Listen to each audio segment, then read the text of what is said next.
Hey everyone, welcome back for another edition of the Blazer Metrics podcast. I am Nathan Bishop, joined once again by my partner in crime, Larry, aka TB Pup. Apologize for the long space between episodes. Larry just got back recently from Cabo. We did make a best effort at trying to record a couple of episodes down there, and the quality just was not good, and we didn't want you all to suffer through that. So we are still kind of working through some of the kinks of technical issues, but it's not it's not fair to make you all listen to bad audio. So we are back. Larry is back. There's lots to talk about with the Trailblazers. A lot has happened in the last, gosh, what has it been? 3 weeks or something since our last episode. But how's Been a everything? bit. How's everything going, Larry? How are you doing? Good.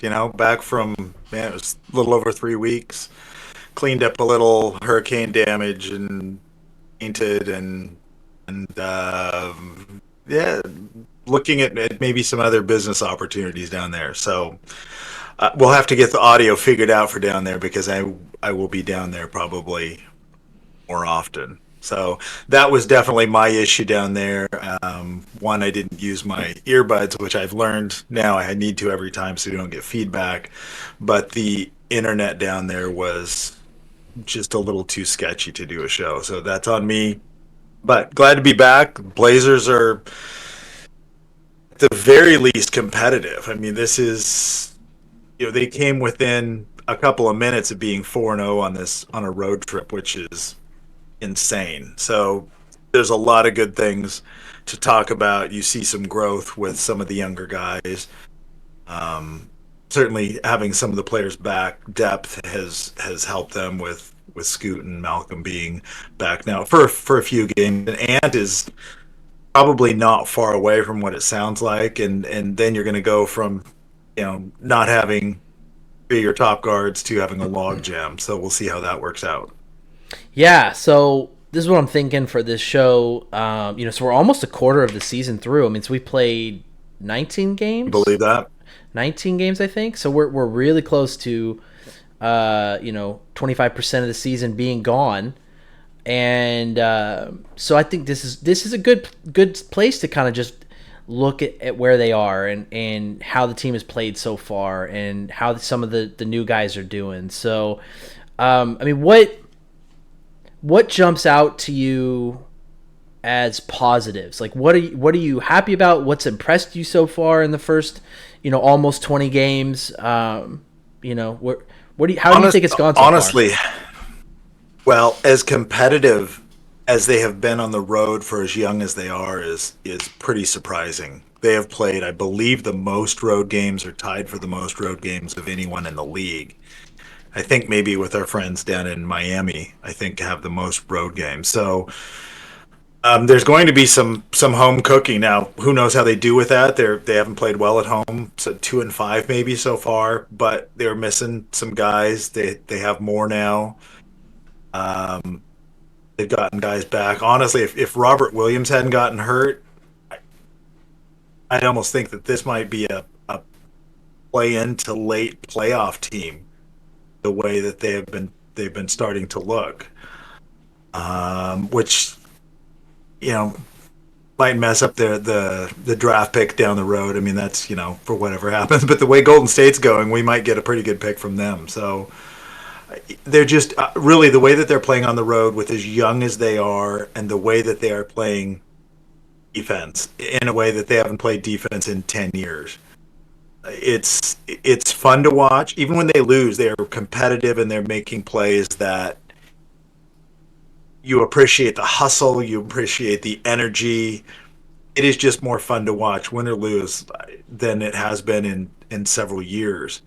I'm really enjoying these guys and watching the young guys grow. Tamani Kamara is just every game he does something. It's like, oh man, he could be here for a long time. Since he's been coming off the bench, has been re-energized. Jabari Walker, when he comes in, is grabbing every rebound in sight. Jaden is starting to take over at times. He doesn't really know how to do that, it seems, yet, but he's he's athletic enough and gifted enough. He's still able to at times. He's just learning how to do that. But they're actually they went 1-4 flat a couple of times to end the game. I thought he initiated the offense just a couple seconds late on both of those, and they didn't work out. But that's who they're deferring to. So there's a lot of things to like for years to come. I mean, it's the most excited I've been about a Blazer team in quite a while. Even though they're not as good as some past versions, I think there's more to be excited about down the road. That some of these guys grow, and maybe you add a piece down the road with some of the draft picks we have, or you move a player here or there. This might be a pretty good group. I mean, you go back to, I don't know, previous iterations where players were good, and Malcolm and compares well with I don't know, maybe a Terry Porter type in terms of not the most athletic guy, but is floor general. Sharp's got the athleticism of a Drexler. He's not as big. Kamara reminds me a lot of Kersey. Jeremy Grant reminds me nothing of Buck Williams, but Ayton is more talented than Duckworth. So, and then you get some of the guys coming off the bench. We have no one like Cliff Robinson, but there's some pieces there that if you squint from far enough away, you're like, okay, maybe the beginnings baby version of something like that. They're just going to have to add a piece, but I'm excited about what I've seen, win or lose. Yeah, I think it's funny what this team is missing now is all stars. I mean, that's what they're missing, because they have a deep bench, they have really good role players, they play really good defense. Our third man through our eighth man are great. And there's a lot to be thrilled about there. It's really, we don't have a consistent number one, and it's sad because we just traded that person. But Lillard, there's a couple problems there. Number one, Dame would not fit with this style. This is not a Damian Lillard team.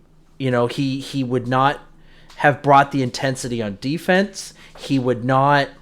He was just all about the ISO, and this team really tries to move the ball a lot, especially when Scoot's in there, and Dame would not have fit, but we have horribly missed him when we go through these droughts, and almost every single game we go through these droughts. Absolutely, and that's where we really miss Dame or a player of Dame's caliber, because Sharp can do it, but not consistently, and that's really where he needs to grow, because he's not consistent. We've seen the talent, we've seen the star power.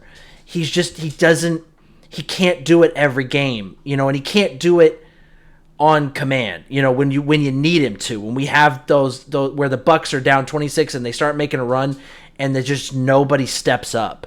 We don't have that person, and maybe Ant's that guy. Maybe Simons comes back, and he can fill that role, and maybe we just he might be able to offensively, but I'm worried about what's going to happen on the defensive end, because as soon as you plug him in, your offense will get better, your defense will get worse. Mm-hmm.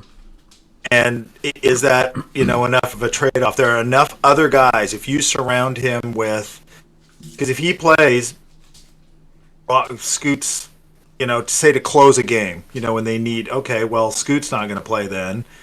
Is it going to be Brogdon? Or, because if it's Brogdon now, you're going to have to go small, because you're going to have to face Sharp at small forward. You're not going to not have him on the court. So if he's at small forward now, where's Tamani? Are they going to go with him at power forward but Grant at center? I mean, they start to get, it causes problems. It's caused problems for years, mm-hmm. having to go small when you have one of those guys that can't play defense. The reason they're playing so competitive and so tough, because just about every guy on the court right now can play defense. Well, At least average to really, really good. Yeah, it's interesting though. It's also just effort, right? Because even though Scoot makes mistakes and Sharp makes mistakes, right? Like they're young, they reach or they make they body a little too much or whatever. They're trying. Like I give them a lot of credit because you can tell they're both trying on defense. They're bringing energy. They're just young. They can't help it. They can't help it. Because if they don't, being on the court with Tumani and Tease and Jabari and some of the rest of those guys, they're gonna look terrible if they're not bringing it while those guys are bawling out their backside on the defensive end. So it's contagious, and maybe Ant brings that. He's had 5 years of not doing that, so old habits are hard to break, and he's just not as strong. He's not as big as Scoot physically. Scoot's probably got, I don't know, 10, 15 pounds on him. I don't know how much. Scoot just looks bigger, even though he's younger. Sharp, Malcolm, they're all bigger, stronger than Ant, even though Ant's plenty athletic. So effort-wise, if he brings that more and sees everyone else going, okay, well, I got to do this too, great. I would love that. Been waiting for years for that.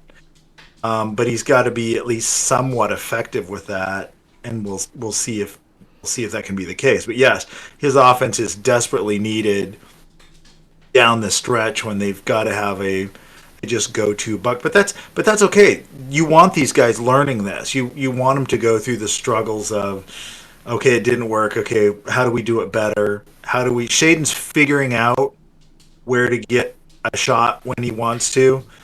Like, Scoot has no idea. If you told Scoot to go get a bucket, I'm wondering what he would try and actually do. Because he doesn't have a step back. He doesn't. His drives, I don't. He passes well out of them, and he looks like he's getting more comfortable. He's finding guys. He's making some tough passes, some really good passes, and then he'll make several turnovers that are just mind-blowing. Like, oh, jeez. I mean, just basic stuff. Or he'll go to the basket and just throw it up, praying. It's got no chance of going in. It's just, I got in here and now I have to do something. I'm stuck. So he doesn't know how to get his own good shot yet. Like Malcolm, like, yeah, I'll go in, bump somebody, create some space, and get a little step back or a fade, or I'll create an angle, or I'll bump somebody off. He knows how to do that with not nearly the athleticism that Ant and Scoot have.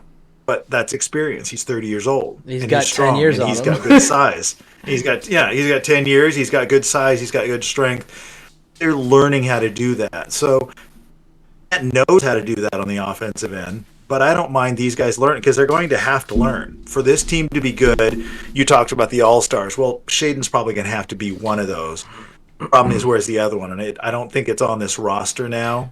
You're going to have to go get one, and it's going to have to be in the front court. Now, does Ayton develop into that after 6 years in the league? Maybe. I doubt it. I think you have to go get one or trade for one, because it's not... I don't think it's Grant, even though he's scoring well. He doesn't rebound enough. It's not Tumani, great role player, but I don't think he's an all-star type. And you don't want your second all-star to be in the backcourt where it's Scoot and Shaden. That's not a recipe for success. So it's going to have to be. I think it has to be Shaden.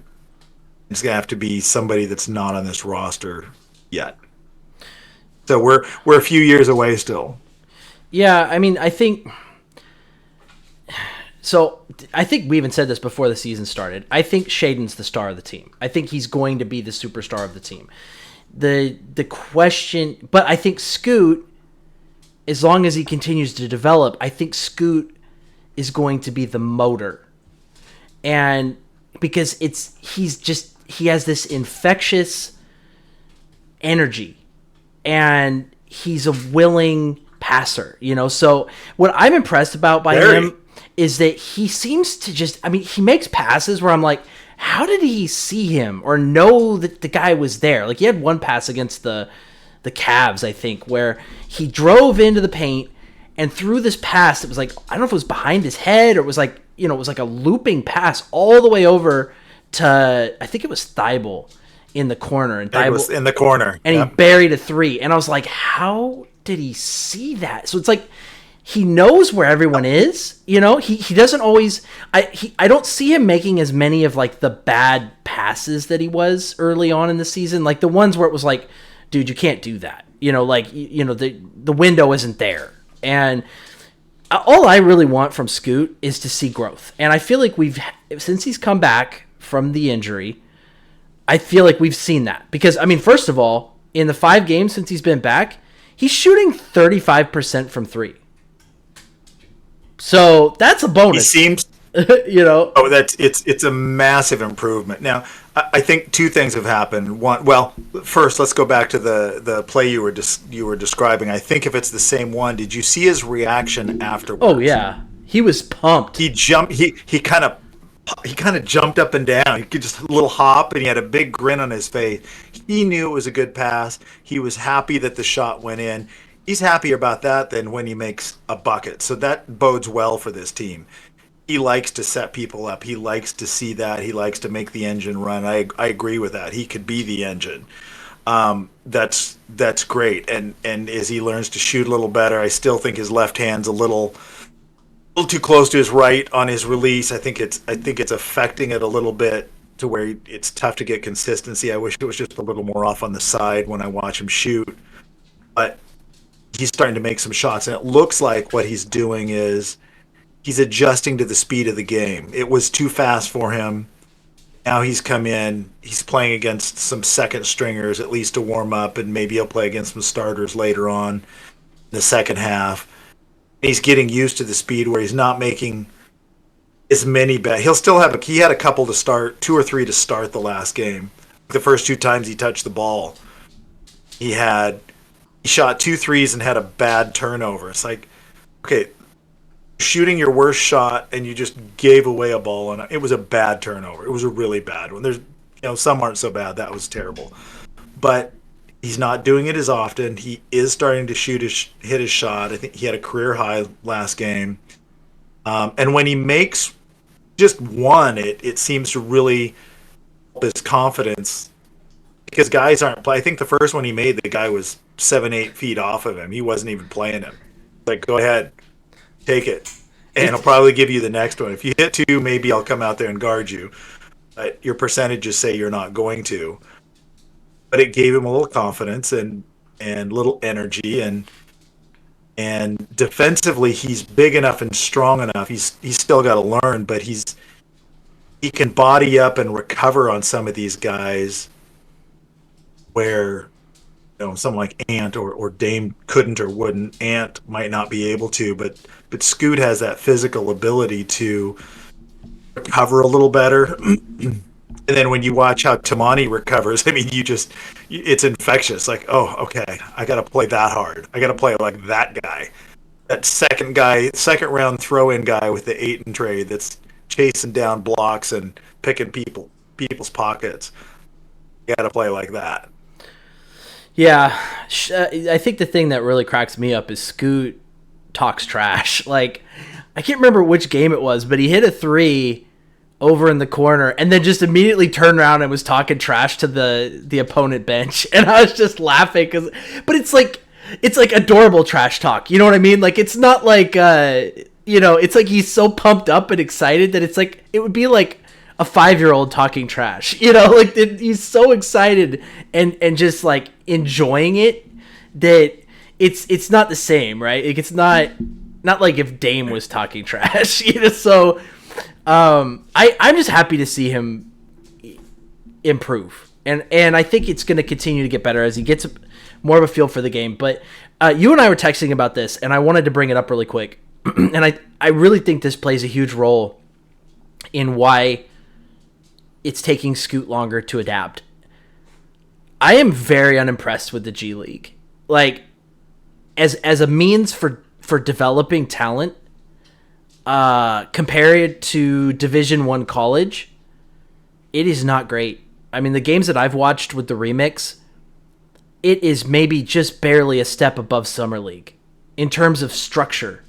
And it's just a lot of veterans that are looking out for themselves, trying to stand out and jack up shots. And didn't we sign Mo Harkless out of? Yeah. What was he doing? Sitting at home on his couch? What was he doing? There was an interview before the start of the G League season when I forget who it was picked up some of the G League games that they're broadcasting.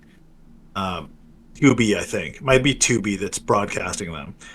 And so I went on there and they had an interview from the G League Ignite. It's their GM. And this was before a game had been played. And he was talking about, the players he had, how he'd gotten them, how they'd signed on. And this is as close to a quote as I can remember. But he said something to the effect that this might be the best G League roster ever assembled. I believe they're 0-8. Yeah. Yeah. I'm really questioning 0-7. 0-7 last I checked, and they're just it's brutal. And this is a team that's supposed to have 3 projected first round picks on it. 2 of them are supposed to be lottery picks, and maybe a 4th late or in the second round. And you're going 0-8, 0-7, whatever they are. And they gave up. They gave up 100 and I don't know 40 some point, 130, 40 points to somebody the other night. It's brutal. There's no defense. Some of their guys have been hurt. There's no defense, but some of the guys haven't played. Bazulis didn't play one of the games I checked. Holland's been not spectacular. I can't remember Ismana or something like that. Hasn't been great. I mean, I haven't seen anything out of any of those 3 that would make me go, "Oh yeah, that's a guy I want when we pick at number whatever 5 through 8, wherever we might be." Yeah, I would just say, like, based on what I've seen watching G League, I can understand now why Scoot would come up to the NBA and there would be like a culture shock because he can't get away with the passes that he was making. He can't get to the rim as easily. They're scheming to stop him. The G League, I think the NBA is really gonna. It's gonna be kind of like learning not to draft 18-year-olds. Just every single 18-year-old out of high school, because high school is not a great predictor either. And so I still think going to D1 is probably the best route because you're playing against real teams that everybody's bought in. There's defensive systems. There's maybe the overall talent isn't as good, but there's a system in place. And G League, man, it's so I still see it with Scoot. I think the potential's there. I see all the raw talent. I just think it might be the end of the year before he's like Shaden last year. I think it might be the end of the year before he really feels comfortable. Well, and that's not a surprise. He needs the reps because he played basically his senior year in the G League and then his freshman year in college in the G League. He hasn't had enough reps. I mean, we're asking a guy to play point guard in the NBA at 19 years old, and the guy he's replacing came into the league at 22 plus after 4 years of college, and all of those reps. It's just he was more seasoned, he was more prepared, he'd seen a lot more, he was more mature, he'd been a leader on his team. Scoot hasn't gone through hardly any of that, so it's just going to take a while. Like you said, I think he's got the talent. I think he's got the work ethic and the drive. He just needs the experience. He needs to learn how to create angles, how to slow down. I mean, and Brogdon's the perfect mentor for that because Brogdon doesn't do anything fast. It's change of pace, it's change of direction, it's use your body, it's get people off balance, it's create just a little space. He didn't have near the athletic ability that Scoot does, and yet he's 5 times more as effective. So I think it'll come. He's a good example for Scoot to see. And Scoot's been better since he came back after sitting out with an injury, watching some of that, and then coming off the bench. So I think he learned, and that's, you talk about growth. I think he got some of that. He's definitely been better since he came back than he was before he went on the shelf. Shaedon has been better, and Shaedon needs a break. He can't play. Is he third or fourth in minutes in the league? I know he's young and he can do that, but they need to, well, and that'll go down when Ant comes back. It should go down, 4 or 5 minutes a game at least. I mean, he's playing a lot of minutes, 37 minutes or something, and even that's come down. He was around 39. So, and it might have gone back up because they just had an overtime game. So Ant will come back. That should go down some. Hopefully they don't get too much smaller. I would still expect there to be a trade at some point. There has to be. You can't have all 4 of those guys. You can't have all 4 of them if they're healthy. Yeah. But for now, it's actually not a bad thing that Scoot's learning behind Malcolm and figuring out some of those things it takes to be a professional, a real professional and successful at that. And hopefully he can learn from what Malcolm's doing. Now, Shaedon doesn't really have that mentor. There isn't anyone in front of him. He's just having to learn it on his own because there's no one on the team that plays. There's not a lot of people anywhere that play like him. Somebody said that the line he had against was Indiana or Cleveland or whatever, the game he had 29, 10, and Cleveland 5 and 3 and 2 Cleveland. Or whatever.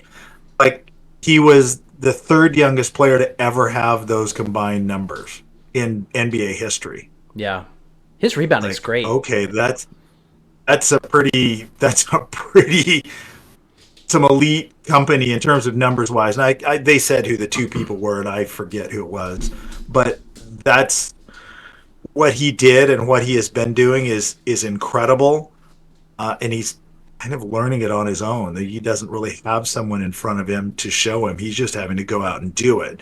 So you just wonder where that fire level is, because he's so quiet.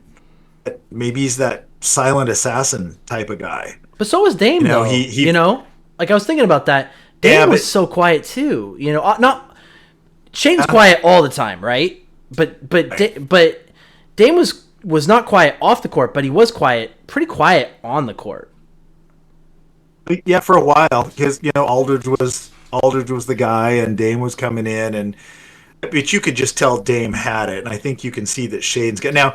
Shaedon certainly flexed and gave a yell when he dunked on Kessler, who became the back-to-back poster boy. I mean, that made ESPN. Both of those guys, Sharp and Tamani, just going airborne and dunking on one of the better shot blockers in the league within a minute of each other. That's pretty impressive. Yeah. That was pretty darn. And Shaedon let everybody know about it. So, okay. He got a little vocal, and then after the game when he's talking to Brooke, you could tell he didn't want to be there. It was kind of cute.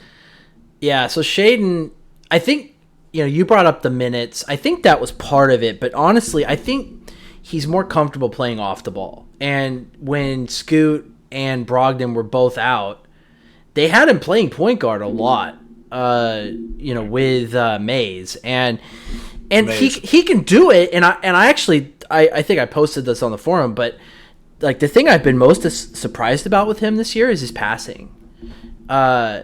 He's already so much better than CJ ever was as a passer at shooting guard, because he looks for his teammates. He's not a black hole on offense. Like, he looks for his teammates, and he makes some really good passes. He makes some stupid passes too. He's still learning. He makes some young guy mistake passes constantly, but he has decent vision and he makes good passes. So I don't mind him bringing the ball up the floor occasionally, and I think it's totally fine having him initiate the offense at times. But when you play him with the ball in his hands, you miss out on the cuts. He's gotten really good at cutting to the hoop, and He's a really good spot up 3-point shooter. So while yes, he can have the ball in his hands, I think his strength is playing off the ball. And I think that's where you see his shooting percentages go back up when he's not playing the primary ball handler role. Yeah. If he can initiate periodically, I think he's fine with that. He does need a point guard. And then he can get in situations where he can pass the ball off of something that he's trying to create. If they do, ISO him a bit, he's going to draw more and more tension from defensive rotations. He had a shot he hit. It was in the loss. It was against Utah, but he came off a screen. It was a catch and shoot 3, and I mean, I think it was Malcolm hit him coming around a screen, and it was catch and it was gone, and he just buried it. And you're like, okay, if he can hit that, he becomes indefensible. Because there's no way, if someone's chasing him around a pick, now he's one-on-one with a big guy and coming off that pick, and the center's like, okay, do I drop back? Do I hedge out? What do I do? There's just enough indecision. Sharp's athletic enough, and as he gets more confidence, that's going to cause huge problems if he can do that. And then also because he can pass, now he's going to create a mismatch. Somebody else is going to come over and help, and he is a very willing passer. And he sets guys up. I mean, he looks for, and he has a thing with every player has this. He and Tamani play well together. He'll find Tamani. Not that he looks for them to the extent of ignoring other people, but it seems like they have a little vibe. But he's got that. He is a great cutter, and he is good off the ball. But if he gets it and enough help comes, which it's going to, teams are going to have to start game planning for him. He can be a good passer. And that's why I think he's the future all-star here, at least one of them. I agree. And I think, so you kind of mentioned trades and rotation. So I don't know what Joe's going to do, and / Chauncey, because when Simons comes back, which will probably be in the next, couple weeks, I don't think they're going to start him right away. I think he's going to come off the bench to get back into game shape. So I think the starters will still be Brogdon and Sharp, with Scoot and Shaden coming off Scoot and Simons coming off the bench. But that probably only will be for, I don't know, a couple weeks, maybe a month. But I think eventually the starters are going to be Simons, Sharp, Kamara, Grant, Ayton. But then it's like, how do you find the minutes for all these guys? Because I got to be honest, I do not like the idea of Sharp at small forward. I like Kamara. I love Kamara as our starting small forward. And Thibauld's been playing really well. I mean, he's shooting really well. And you pair that with the 40 or so games he played last year, and he's been really consistent from 3. So, well, and the other thing is it makes them, that's part of what's helping their defense. They're just bigger. Yeah. Because you've got guys playing more in their spot. Shaden's playing the 2, so Kamara's playing the 3. He goes out. Tease will play the 3, but Sharp will go out, and Tease will move down and play some 2 with maybe Brogdon's come back in, maybe Scoot a little bit. Excuse me. So it's just they're bigger. Tease has spent some time at 2, which at 6'5", great.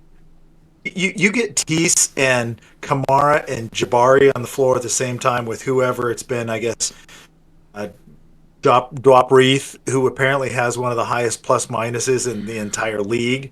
He's played so well. Or at least on the team. Maybe it's on the team. And then whoever the point guard is, they're a defensive nightmare. They don't score incredibly well, but it's incredible energy. It's fun to watch. And they just, Jabari's all over the boards. It's just, it is a good time. It's an enjoyable game, but they're bigger. They're not playing small, and I really hope they do not do that when Ant comes back and they try and shove everybody up a spot and Shea ends up at 3 and Tamani's at 4 and or something like it's like no. Be bigger. Yeah. Be bigger, be more athletic, and figure it out on the small end. You know, basketball is a game of size. There's a reason all the MVPs and finals MVPs and stuff, they're in that 6'6" to 6'9" range, almost all of them. There's a reason for that. And we just keep trying to go small. So hopefully Chauncey's like, nope, we're going to figure this out. We're going to stay with the size and stay with the defensive athleticism. And because they are big, you notice what they've been doing? They're switching everything. Yep. They don't even care about fighting through. They just don't. We'll switch. We don't care. Run your pick and roll. We'll just switch it. We're fine. Look who you just got. There's no one out there that can't play defense at least pretty well. Even if it's Ayton or Reith that gets switched out on a guy, they actually do fairly well out there. And some of the rest of the guys are covering up behind. Now they don't do well when there's penetration and let's say Ayton goes to block a shot. They really have to improve on the other guys blocking out the weak side rebounders. They are getting crushed on the offensive boards. It seems like nightly. Anytime Ayton goes to challenge a shot. They have to work on that. But they're not getting beat so bad just off a dribble. Now they are getting beat once their penetration. They're giving up threes at a pretty high rate. I think that they're not very good at that. The percentage is pretty high off of that. Just in terms of off of, a switch with their switch, they're switching everything, and guys it's not like Nurk's out there and just getting blown by. They're a lot better with their bigs out on the perimeter. So I hope they stay big. I'm just praying they don't go small when Ant comes back, just to try and get everybody minutes. Yeah, I don't know what they're gonna do, because here's the thing: we haven't had a backup point guard like Brogdon since Greg Anthony. I mean, honestly, Greg, and he's better than Greg Anthony. He's better, but that's probably the last time we had a veteran backup point guard that could shoot the three and play defense and pass the ball. And so, I mean, it just sucks if we have to give him up, because we just don't have the minutes. But at the other, I mean, it's so hard to kind of get a feel for him, because on the one hand, you hear stories that he's in the video room working with Scoot, and he's really taking him under his wing, and he's mentoring him.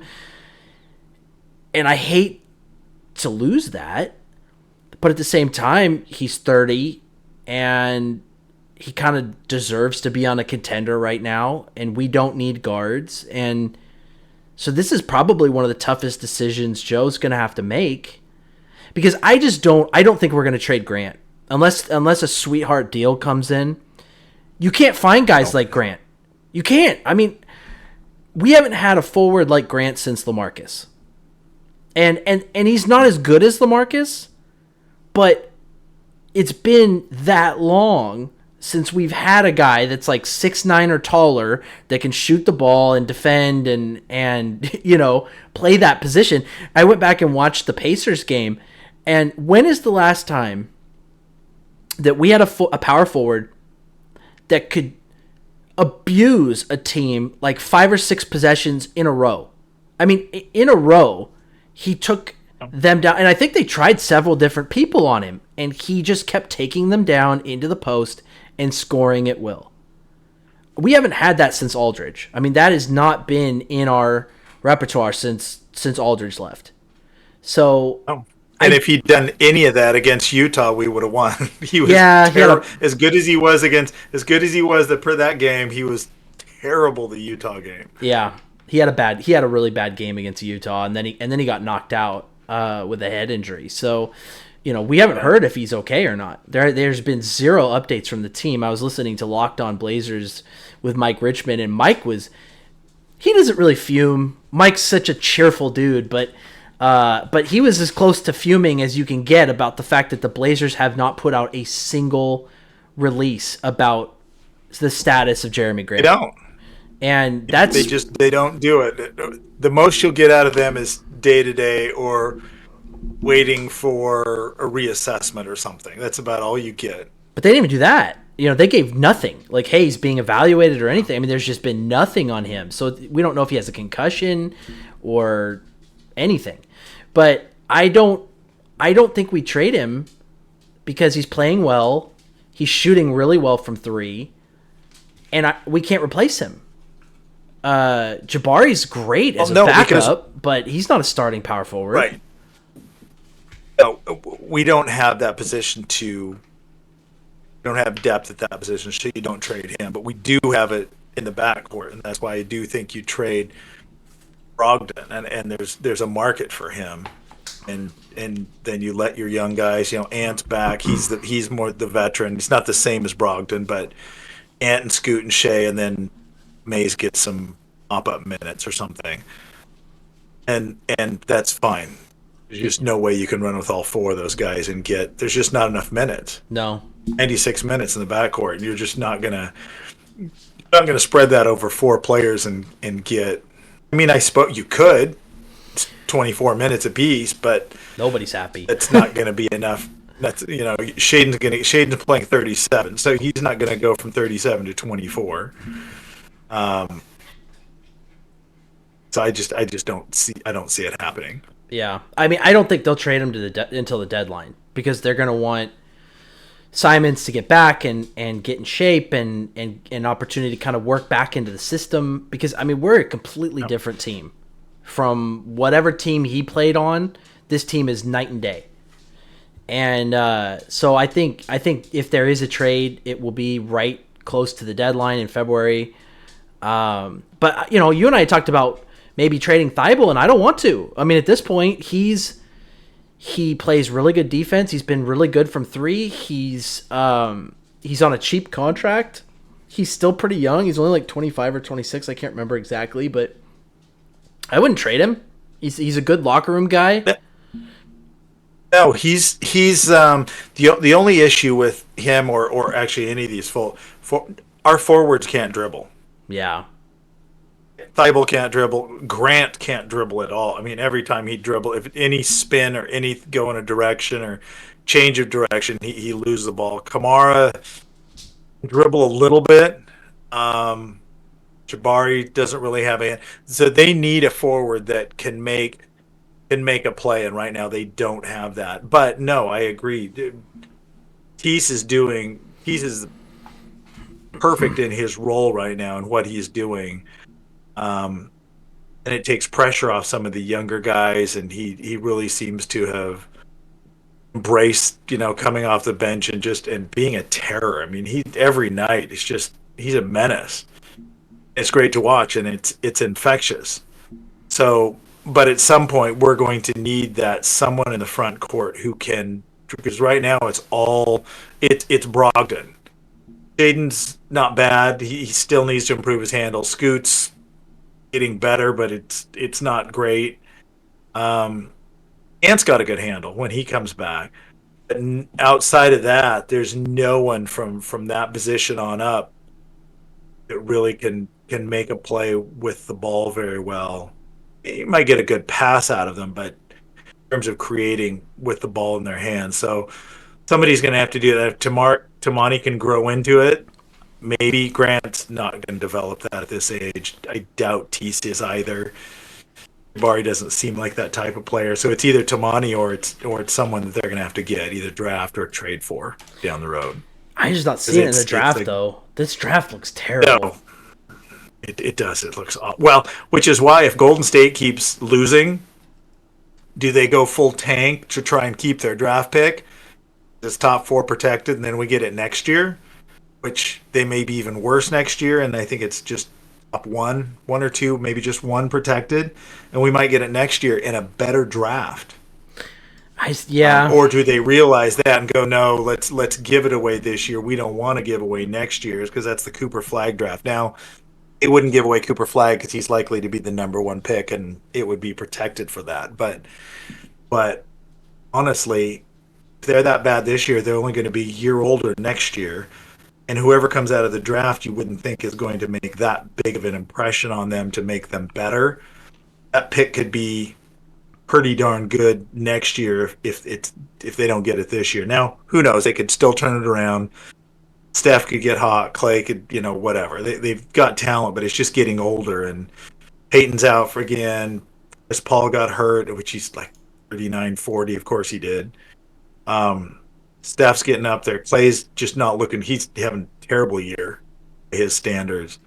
Green doesn't like to play if Steph's not playing, so it's kind of been a mess down there. Yeah, I mean, I'm really excited about that pick. Honestly, I think they are really close to needing to just blow it up. And I was excited when we got that pick. We talked about it. I thought that pick was better than anything Miami could have offered us. So I'm really excited to kind of see where that ends up. But I mean, the only player that really stands out as intriguing this year is Sarr, and he would be really interesting as a power forward center combo. But yeah, there's nobody in this draft where I'm just like, yep, that's our second star. That's our guy.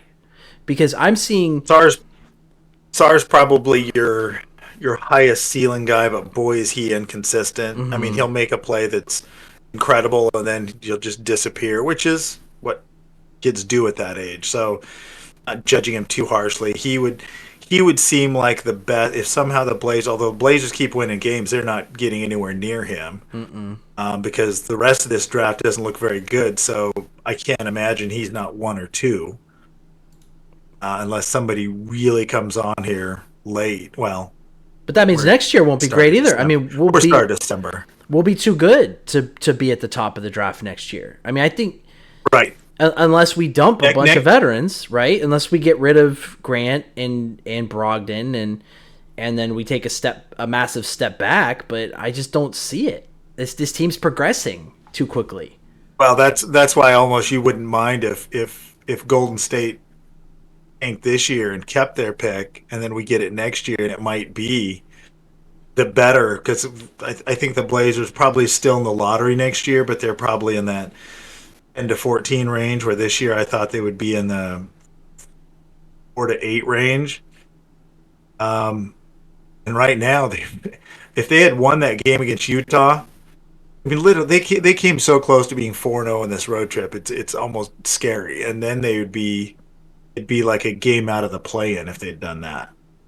Yeah, it's crazy. And I was gonna bring this up later, but I really do. I think we've both probably been pretty critical of Billups, but I think he deserves a lot of credit for the culture of the team and the intensity and gosh, Cronin, I am so impressed with how he has completely rebuilt this team in less than 2 years. The identity and just everything about this team is different. They play hard, they play defense, they pass, they're long, they're athletic, they're physical. That is not what this team was 2 years ago. No, and they're doing it all with one of the youngest rosters in the league, and that's what's incredible about it is that they're doing it so young. I mean, teams that do well in the playoffs are veteran teams, mm-hmm. and we're way out in front of our skis to talk about the Blazers in the playoffs. But the fact that they're doing this, especially on the defensive end, you get young teams that start to have some success. Usually, they start scoring a little. They figure out how to score. It's not because they're playing defense. Blazers are doing that first, which bodes well because they'll learn their offensive part. They've got guys that can put the ball in the basket. Just got to figure out how to do it, learn how to create a little space, little change of pace, direction, or whatever. I think they'll get there with that. They are playing defense, and you're right. Credit where credit is due. With Chauncey, I mean, the first couple of years, I'm like, man, and to start this season, it's like, well, this just doesn't look much different, but it does now. I mean, he's gotten guys to buy in. They're playing hard. They're playing, and he's got pieces to be able to implement some things where he could, put guys in positions like, hey, go do this, or now I've got pieces where I can switch. It's like the whole time he was here with Dame and CJ to start, and then Dame. It's like, well, I can't do any of that because this is Dame's team. Dame's not going to push it. Dame's not going to play defense. Dame's going to be ISO oriented and incredibly efficient at it. He was very good at that. But that's who he was. That wasn't going to change while Chauncey was, as long as he was here with Chauncey. But now that he's gone, you see maybe a little more of, okay, this is what Chauncey wanted to do. This is how he wanted to do it. All right, now we're actually getting to see whether he's even a decent coach or not, because we didn't get to see that in the first couple of years. Yeah, Dame injured the first year, and then the second year started well and just went downhill until they finally pulled the plug. So it's he's not stuck with Dame hanging over him because Dame was bigger than the coach. Well, now it's the coach that gets to put an imprint on it, not a player. So you're seeing that in the change and just how much difference it looks. And that's part of the fun of it is there is effort. They're not still not going to win a lot of games. They lost to a Utah team that was without their best players, Markkanen and Clarkson, and we should have won because we beat those guys. That's the funny part. We crushed them when they had those players, and then they didn't have them, and we lost. And we were down, 16 points or whatever in the second. So, yeah, but that's it. We're inconsistent. That's the main issue with the team, and I'm fine with that. I still see fans. I was gonna bring this up. It drives me nuts that there are fans that still don't get it.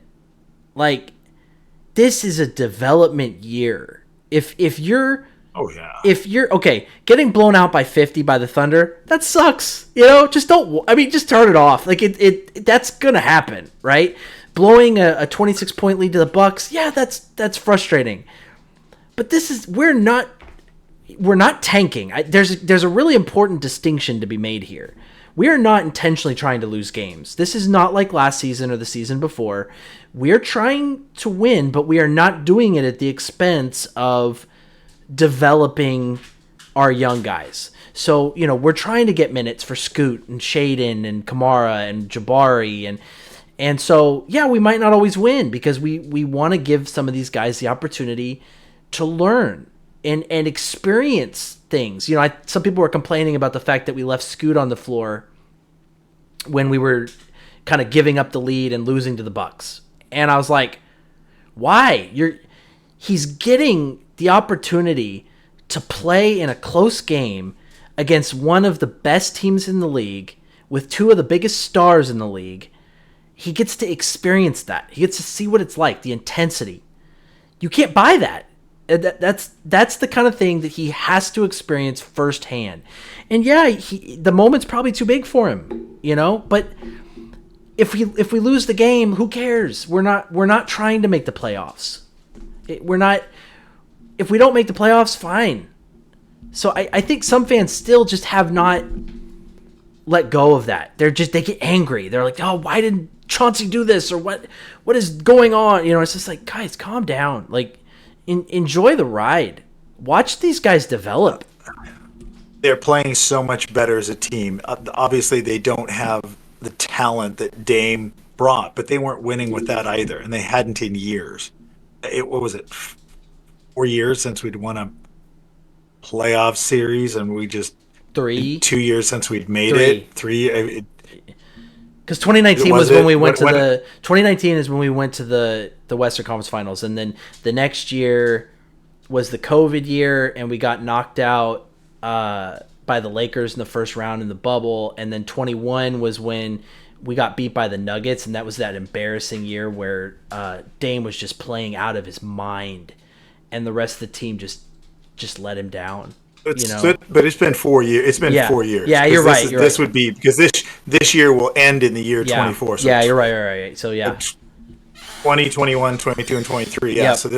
So it's been 4 years, and we weren't winning. I mean, Dame was an incredible offensive presence, but this is playing much more as a team, and as this develops, this has the chance of actually maybe being a contender. You don't know, but the style that they play is more conducive historically to winning than the style they were playing before. The style they're playing before does not win in the playoffs. Doesn't.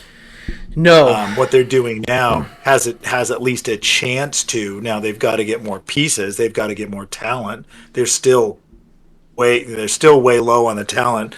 They've got to have a couple all-stars, and hopefully at least one of the guys on the roster develops into that. If two do, bonus. And if you get two guys off of who's on this roster right now, sign Joe to an extension, a big long one, because he and Schmitz have done just incredible work. If that were to happen, yeah. Really, the biggest whiff is so far has been Murray. Rupert's looked really good in the remix, and people are calling him like Baby Giannis because the way he looks on the floor. He's just kind of big now. He's grown since we drafted him. It's crazy. So he's grown an inch since. Yeah, he's going to be really interesting. Like, he's the main reason to watch the remix right now. But that's why I look at our roster, and that's still. Sorry, what were you gonna say, Larry? I just say he still reminds me of Travis Outlaw, just the way he moves and runs, a little bit pigeon toe. Just there's so much I can just see it. Travis being, and then he cut his hair, so even more. Yep. But he's showing some skills. Now it's G League, that it's not going to translate certainly right away, but he needed this. As much as anyone on the roster needed to just get out and play and get some reps and get some success, and then maybe come up at some point later on, towards the end of the year or something, and get some run with the big club. But he looked good. I didn't. You talked about Murray. I didn't like that pick from the get go at that spot, and there was a couple of guys there I wanted, and I just thought that they picked him off of, his twin brother had done well. So, okay, well, he's a twin and he did well in college. So, and I'm like, he's not the same guy. Go watch. They're two different players. Yes, he put up big numbers by the time he was a fifth year senior or whatever, but whatever. And if they get something out of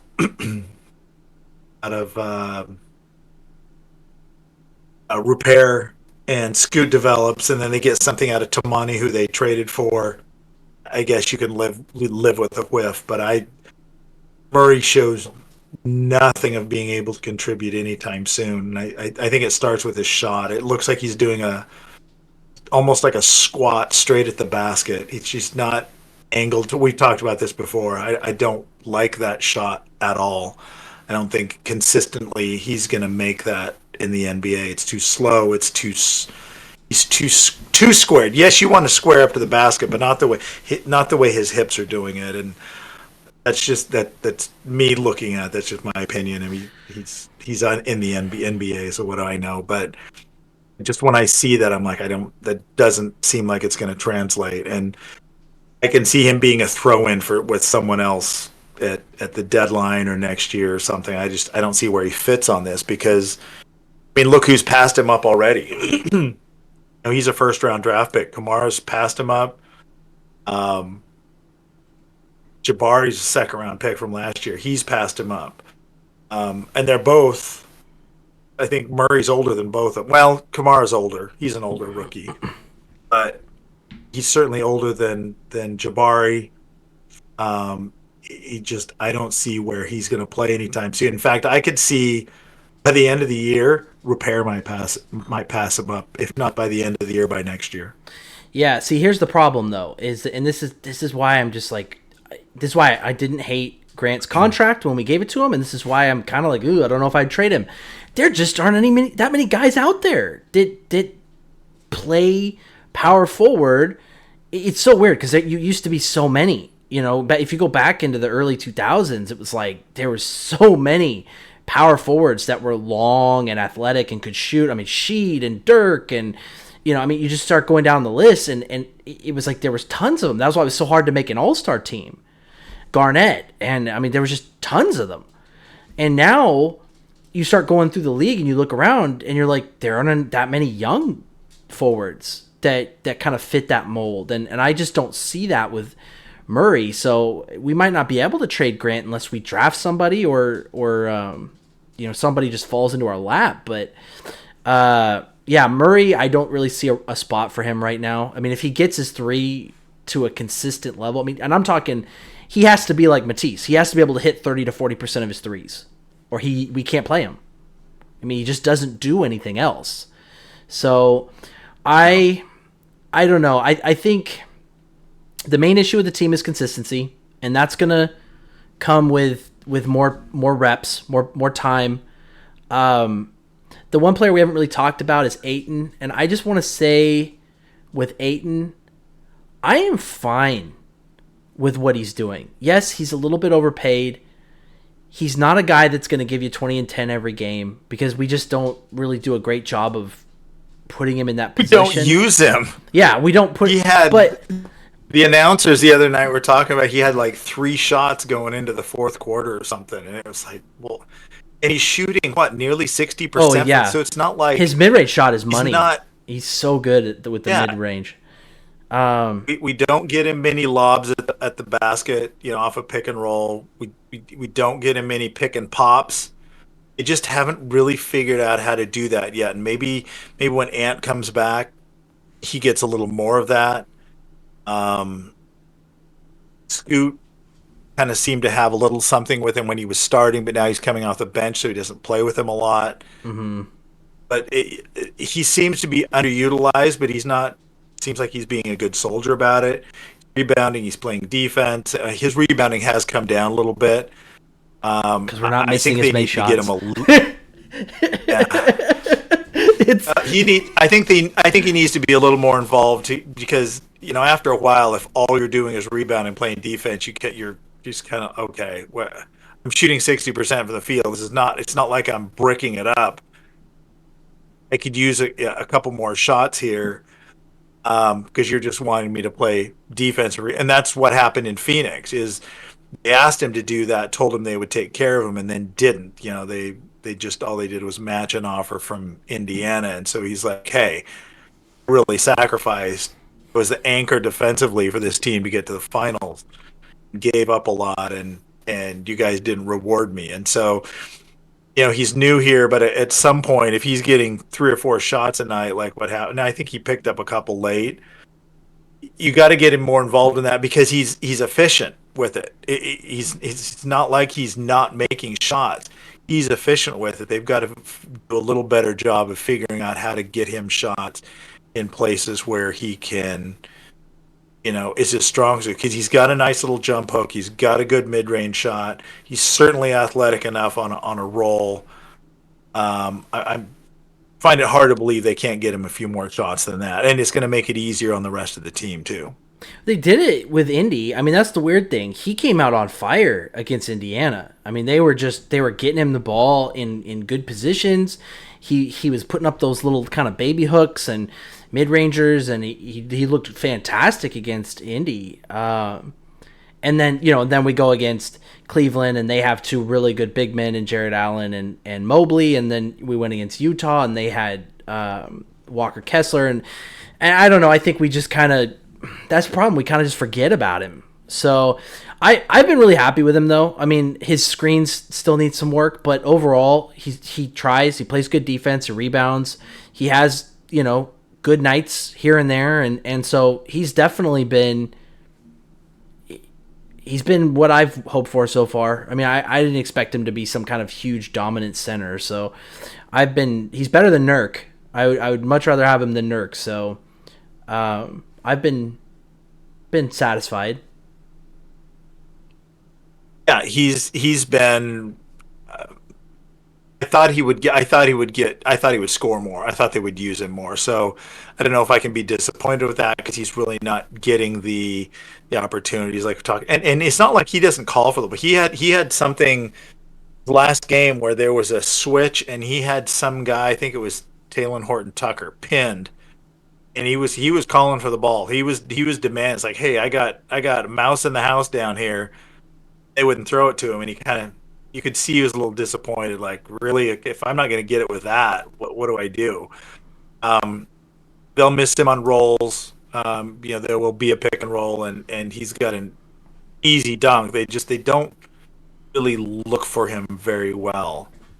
Um, I don't know if that's by design or they just aren't used to it or what. And they'll miss Shaden on some lob attempts. Like, oh my gosh, he's wide open. He just throw it up there because he's got a step and a half on his defender who's not athletic at all. So you just throw it up there. He's going to go get it, and that guy's not going to be able to do anything about it as much as he tries. And they don't seem to identify that very well at times. Um, so work in progress, but just get Ayton a few more shots. He deserves it. I think he's working hard enough for it. He's converting on it. It's going to make it easier for other guys. Don't have. We've had this for so long where the guards are taking so many of the shots. Shaden, who should be getting shot, Brogdon, then Scoot comes in and he's not afraid of jacking it up. I mean, he was he had a 1 for 7 game or something, and yeah, he had a good game last game, but I think Ayton should get a little more. Yeah, it's I think that Brogdon's just not great at passing it to him. Mays was actually better. Mays was probably the best at getting him the ball, and then Scoot actually was looking for him quite a bit before he got injured. So, real quick, interesting stats. So Scoot, since he came back, so this tracks the last 10 games, but he's only played 5. So he has shot in almost 22 minutes a game. He's shooting 35% from 3, but only 34% from the field. So he's shooting a better percentage from 3. I'm curious if the contacts helped at all. I don't know. I'm not sure if that's made a huge difference for his shooting, but yeah, he's shooting a lot better from 3. The James Worthy goggles. Yeah, only 58% from the free throw line. That's not great. 3.8 assists, 3.2 rebounds, 9.6 points, 4.2 fouls, 2.8 turnovers. But if you it's interesting if you look at those 5 games. So didn't shoot well in the first game he came back against Utah, but he had 7 assists. So he shot what was it?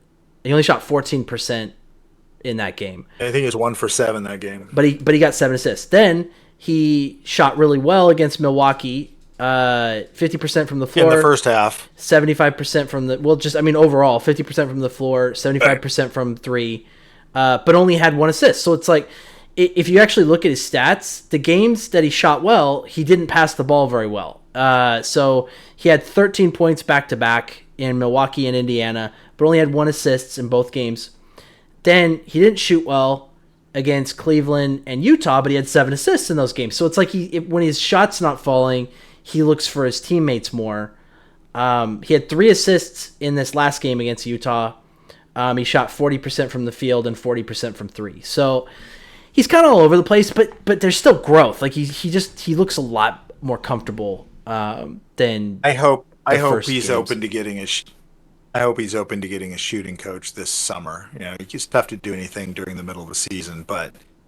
I think a little bit of hand placement. I think his left hand gets a little too involved for him to be consistent with that, and it'll help his confidence. I think he can do both at the same time, have a good scoring night and get assists.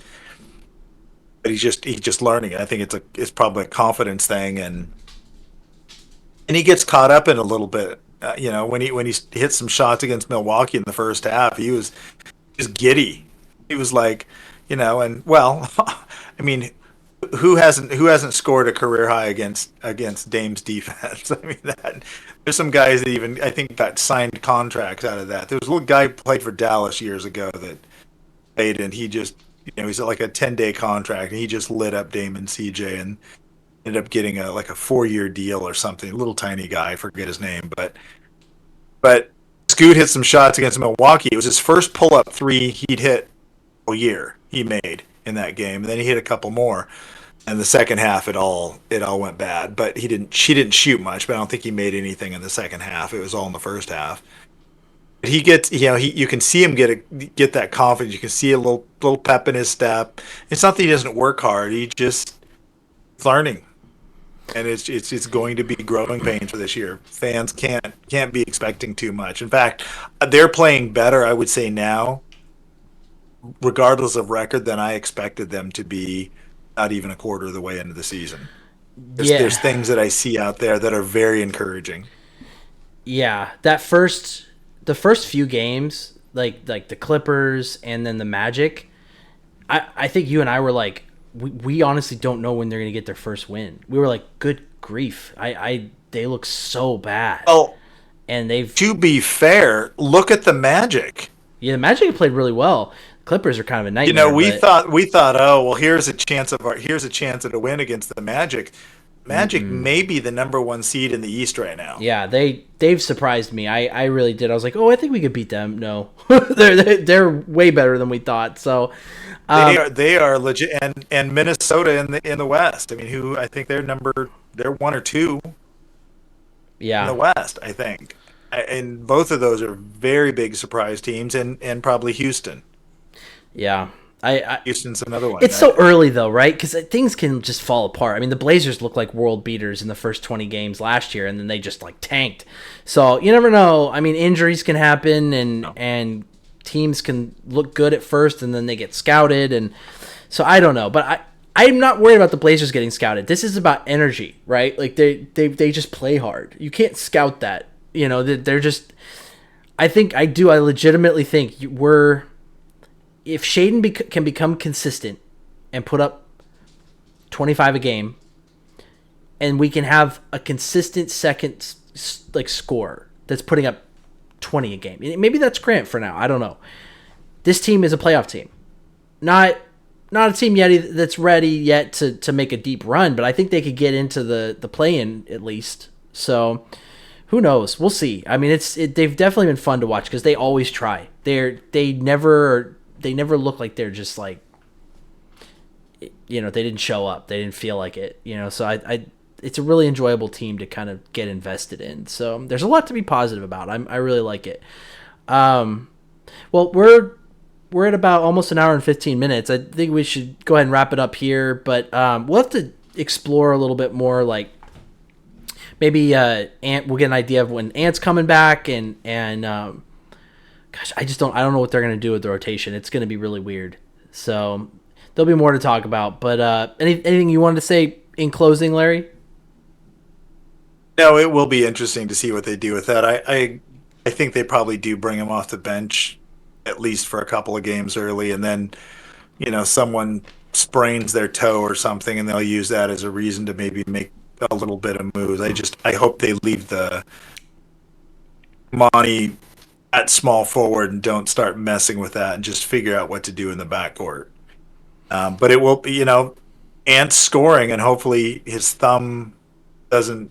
Hopefully he's been able to keep his physical fitness up, his wind up, and maybe shoot with his other hand a little bit and develop a little touch with that. And he comes back. It doesn't take him too long to get back in the swing of things, so that you get a good idea going into January after the trade deadline of what you've really got and what you can do. Because I don't even know who would be interested in Brogdon at this point. Like, I would assume there'd be a few suitors, but the Clippers are kind of off the board now. And Yeah, the Clippers are Miami would like Brogdon. I just don't know what you would do with that, or how. Um, Jovic is still not playing. He's DNP almost every game. Hawkes is playing well. yeah, He'll have some good games. He's not doing bad, but I don't think that's they're a gonna bench trade him player. I though. mean, you're I don't think they're gonna trade him though. no, probably not. Well, they don't want to trade anybody, but you'd be getting a starter for someone that they don't want to trade off that's coming off their bench. It's like, well, okay, that's fine. That's why you didn't get Dame. That's why you didn't get Holiday, and that's fine. I mean, they can do whatever they want to, but they're not going to get somebody for free. Um, so I don't know, but there are teams out there that could certainly use Brogdon as you get closer to the trade deadline, as playoff rankings start to take a little more form of who's really going to be in there. There's going to be teams that could use him. I mean, the Bulls are definitely intriguing because they're looking to move, which we're not interested in, but they're looking to move Levine. So I wonder. Yeah, but we wouldn't. Yeah, we wouldn't want him. No, I mean Patrick Williams is the guy that people have been mentioned in the past, but he's played like crap, and He's not played. He has what he's done in the past. At least shoot the ball well from three, and I think that's gone down. I haven't looked recently what he's done, but every once in a while, I'll look at his box score just to see, and it's just and he wants a big payday. He just is not. Well, he's not going to get one. No. Not with what he's putting up.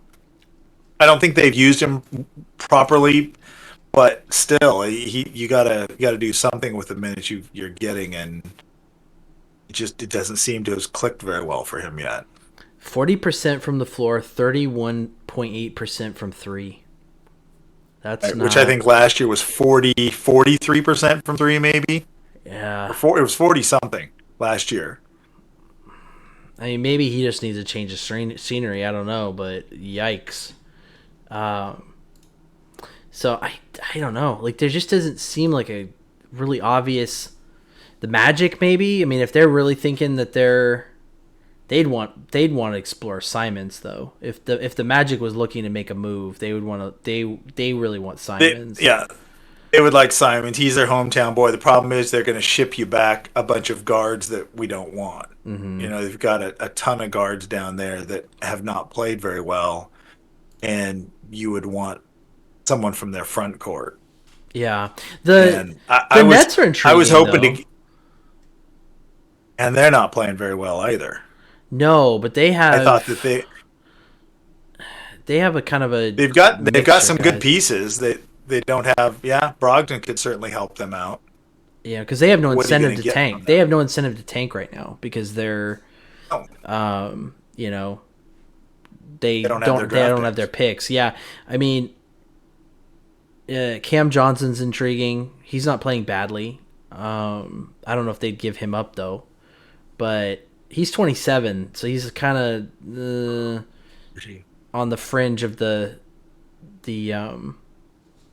window. But yeah, I don't know. They'd be an interesting team to look at. The Raptors don't really make sense. If you're trading Brogdon, you're going to want someone on a rookie scale, a big on a rookie scale, you know, forward, wing forward, and then you take somebody else's contract that you're not really thrilled about. Here, how about this for a name?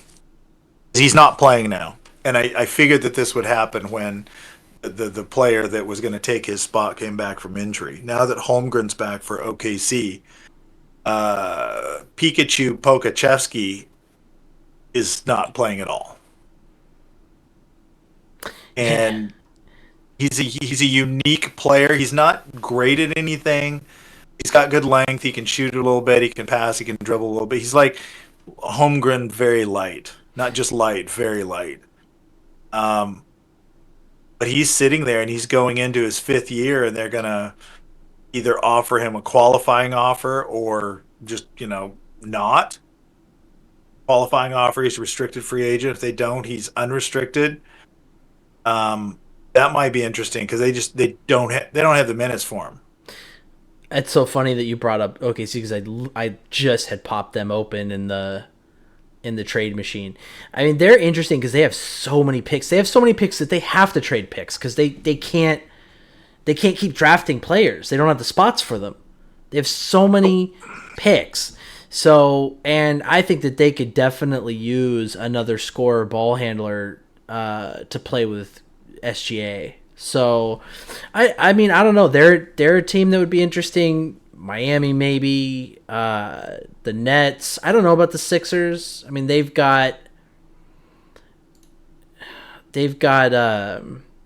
Maxi's playing out of his mind. Yeah, Brogdon can play at the two. I mean, that's the nice thing about him is he's got the size. He can play either one. Yeah, but they don't have any. I mean, they have some draft capital that they could kick to you now, but they don't have any young players that they would really send out. So I don't know. I mean, are you just going for draft capital, or are you trying to get a young player? That's the question. Because I think they're trying to get a young player. Well, and well, I don't think if Utah was playing better, I think they might maybe look at that. I think they wanted to get who had a great game last night, but I think they'd like to move off of Sexton.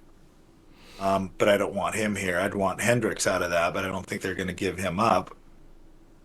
But honestly, there's a few places that he could go, and I think by February there'll be 3 or 4 teams that's like, oh yeah, we could really use a guy like that because you can plug him in so many different places.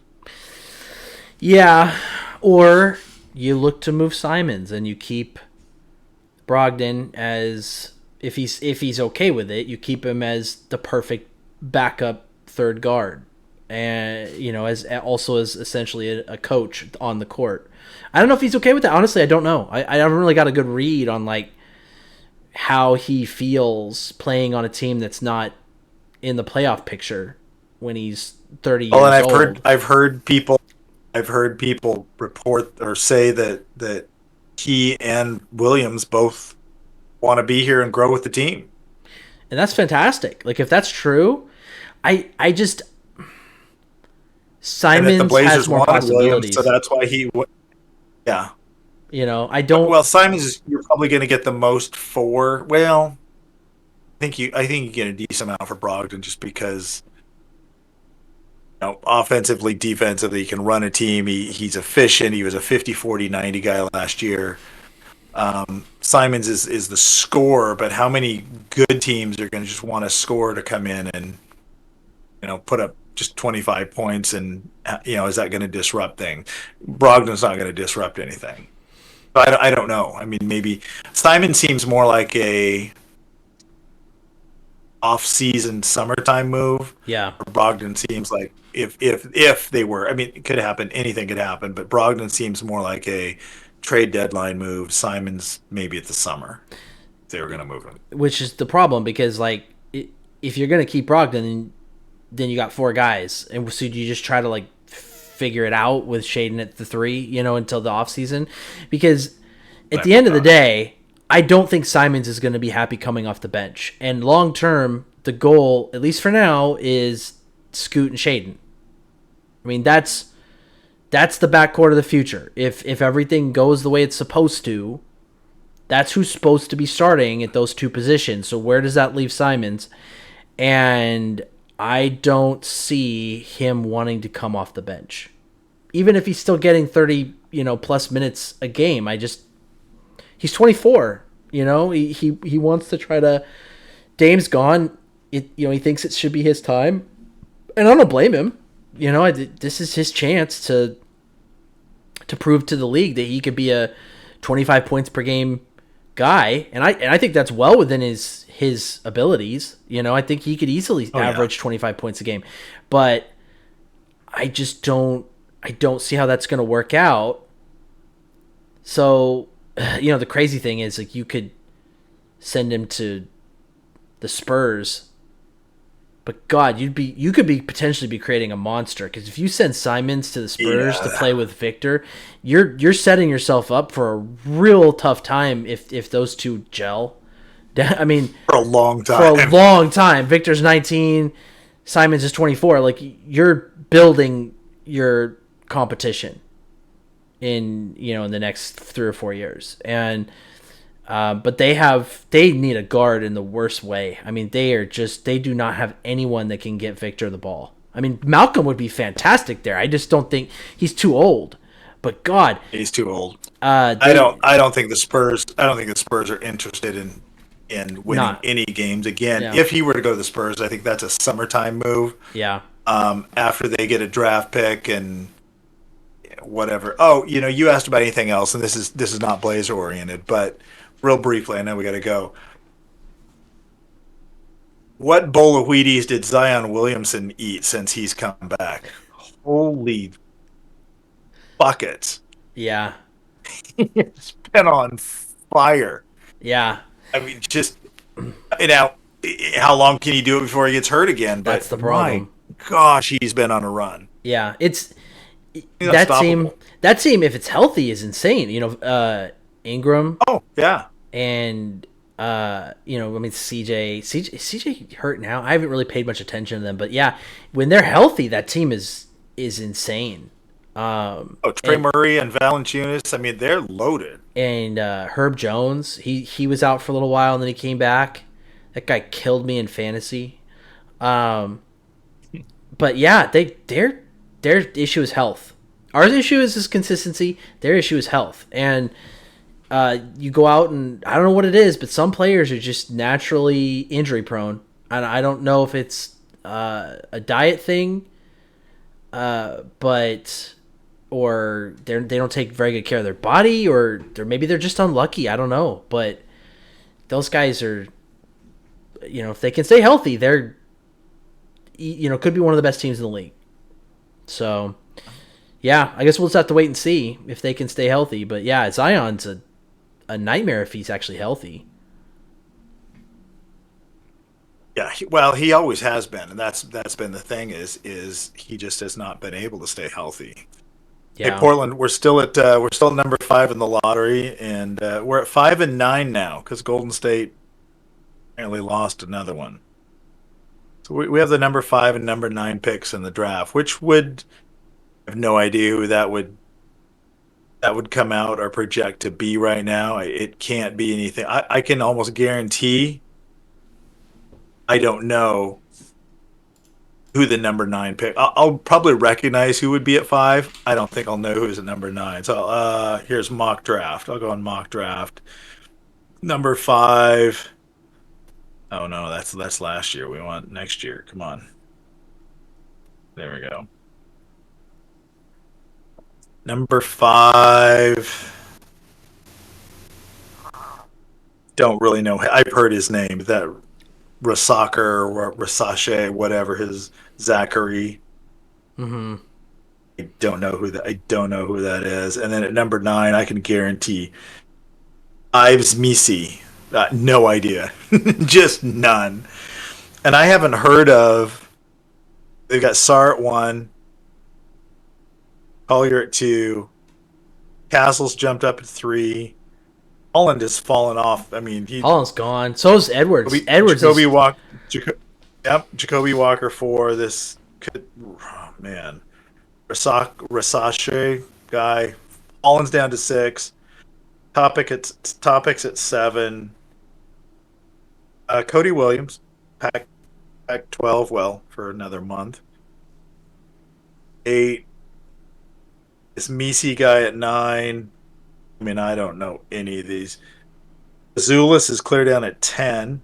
Edwards is at 11. I mean, some of these guys have really fallen off. So it's who knows what this is going to look like in a month, and none of these guys are putting up what you would go, okay, there's a future all-star no. guy. You're lucky if they're a starter. Honestly, most of them.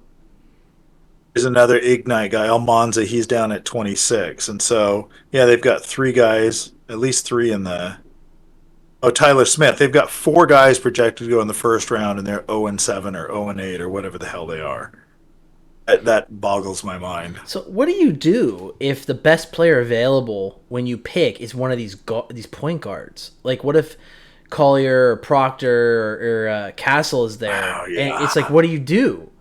Do you trade? I think I don't think they're going to be that good. So I think take the best player available, but I don't think anyone's going to stand out that much. So if you take a bigger player, that was maybe the next guy, I don't think anyone's going to say anything because it's not like the guard was that great. I just don't see anybody being, unless one of these guards just blows it up in the next 3 or 4 months. But as of now, it would almost be good if a couple of those guards blow up and climb to the top of the rankings and Portland wins a few games and they're down in the 5 to 8 range. Great, some of the height might drop to them. Yeah. That might be the best thing that could happen is some of these guards getting better because as of right now, no one's really standing out. So this would be one of the weird places where you pick for need because the best player available isn't that good.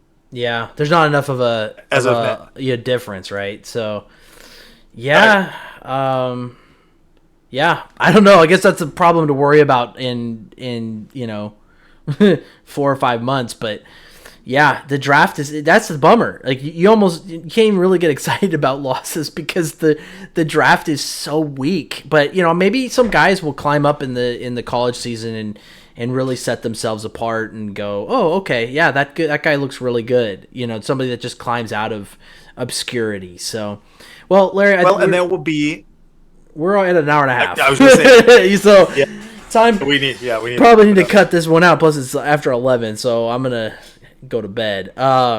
But yeah, thank you everyone for joining another episode of Blazer Metrics podcast. We will not be another month between episodes. I promise. We'll try to jump on again maybe next weekend or something like that. But like, comment, subscribe, rate, review. Please help us grow the stream. We really appreciate you all tuning in. And Larry, pleasure once again chatting Blazer ball and go Blazers. Nice to be back. All right, good night, everybody. Thank you, everyone.